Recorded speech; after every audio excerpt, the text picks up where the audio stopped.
بسم اللہ الرحمن الرحیم۔ میں شروع کرتی ہوں اللہ کے نام سے جو بہت بڑا مہربان اور نہایت رحم کرنے والا ہے۔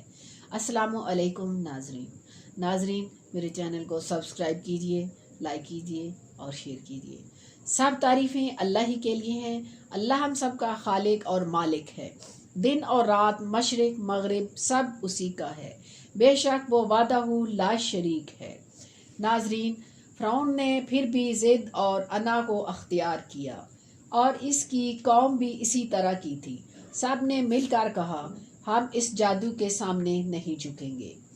اور وہ کہنے لگے، آپ ہمارے پاس جتنی نشانیاں لے آئیں تاکہ آپ ہم پر جادو کر سکیں۔ ہم جادو کی ان تمام نشانیوں کے باوجود ایمان نہیں لائیں گے۔ اب اللہ تعالیٰ نے ان کے لیے دوسری نشانیاں نازل فرمائی۔ اللہ تعالیٰ نے ان پر بارشیں نازل فرمائی جس سے نیل نے بہنا شروع کر دیا اور آسمان سے اس قدر بارش ہوئی کہ کھیت اور کھلیان سب ڈوب گئے، جس سے اناج اور پھل سب ضائع ہو گئے اور بارش ان کے لیے باعث وبال بن گئی۔ جہاں وہ پانی کی قلت کا شکوہ کر رہے تھے، اب وہ پانی کی زیادتی کی شکایت کرنے لگے۔ ناظرین، پھر اللہ تعالیٰ نے ان پر ٹیڈیاں بھیج دی اور جو ان کی کھیتی اور کھلیان کھا گئی، اور جن درختوں پر وہ بیٹھتی ان کا صفایا کر دیتی۔ اب فرعون اور اس کے سپاہی اللہ کی اس فوج کو قتل کرنے میں ناکام رہے۔ فرعونی لشکر اللہ کی اس لشکر کو کس طرح ختم کر سکتے تھے؟ یہاں تلوار کام آ سکتی تھی اور نہ تیر نہ نیزے۔ اب بھی مصریوں کو فرعون کی کمزوری کا علم ہو گیا اور حامان بھی ناکام ہو گیا، لیکن اس کے باوجود انہوں نے کوئی عبرت حاصل نہیں کی اور نہ ہی اپنی اصلاح کی۔ ناظرین، اب اللہ تعالیٰ نے ان پر دوسرا لشکر بھیجا جو پسیوں کے شکل میں تھا۔ اللہ تعالیٰ نے ان پر پسو بھیجے۔ اللہ کی پناہ، بستروں میں پسو، کپڑوں اور سر کے بالوں میں پسو ہی پسو تھے۔ ان کی نیندیں اڑ گئی۔ وہ ساری رات پسیوں کو مارتے اور انہیں گالیاں دیتے ہوئے بسر کر دیتے یہاں تک کہ صبح ہو جاتی۔ اب یہاں بھی وہ صورتحال تھی کہ فرعونی لشکر ان کا مقابلہ کس طرح کر سکتے تھے۔ یہاں تیر اور تلوار تو کام نہیں کرتے۔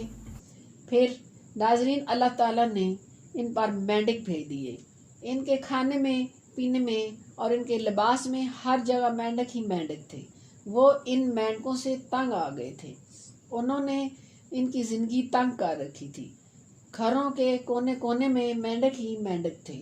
یہ آواز نکالتے تو وہ دوسری جگہ جا کر سانس لیتے اور پھر اچھل کود کر کہیں اور چلے جاتے۔ اگر وہ کسی ایک کو مار دیتے تو اس کی جگہ 10 آ جاتے، اور اگر کسی ایک کو نکال دیتے تو اس کی جگہ 5 آ جاتے۔ ایسے محسوس ہوتا جیسے وہ گھر میں ہی پیدا ہو رہے ہیں اور باہر نکل رہے ہیں۔ پہرے دار، چوکی دار اور پولیس ان مینڈکوں سے تنگ آ گئے۔ ابھی انہیں پہلی مصیبتوں سے نجات نہیں ملی تھی تو ناظرین، اللہ تعالیٰ نے 5ویں نشانی بھیج دی اور وہ خون تھا۔ فرعون کی ناک سے نکسیر پھوٹ پڑی اور وہ خون بہنا شروع ہو گیا، جس سے وہ بہت زیادہ کمزور ہو گیا اور تھک گیا۔ طبیب اور ڈاکٹر بھی علاج سے عاجز ہو گئے اور ان کی دوائیاں بے اثر ہو گئی۔ وہ جب بھی کوئی نشانی دیکھتے تو موسیٰ علیہ السلام اپنے رب سے دعا کیجیے کہتے کہ وہ ہمیں اس مصیبت سے نجات دے دے۔ ہم توبہ بھی کریں گے اور ایمان بھی لے آئیں گے اور آپ کے ساتھ بنی اسرائیل کو بھی روانہ کر دیں گے۔ جب وہ آزمائش ختم ہوئی تو وہ وعدے سے مکر جاتے۔ اللہ تعالیٰ نے اسی طرح اشارہ فرماتے ہوئے ارشاد فرمایا، پس ہم نے ان پر طوفان، ٹڈیاں، پسو، جوئیں، مینڈک اور خون جو واضح نشانیاں تھیں، پھر بھی انہوں نے تکبر کیا اور وہ پوری قوم ہی مجرموں کی تھی۔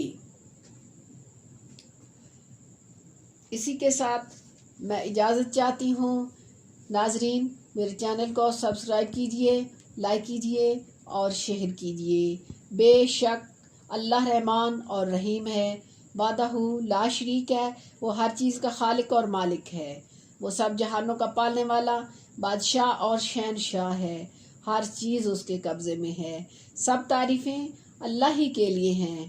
ناظرین، اسی کے ساتھ اللہ حافظ۔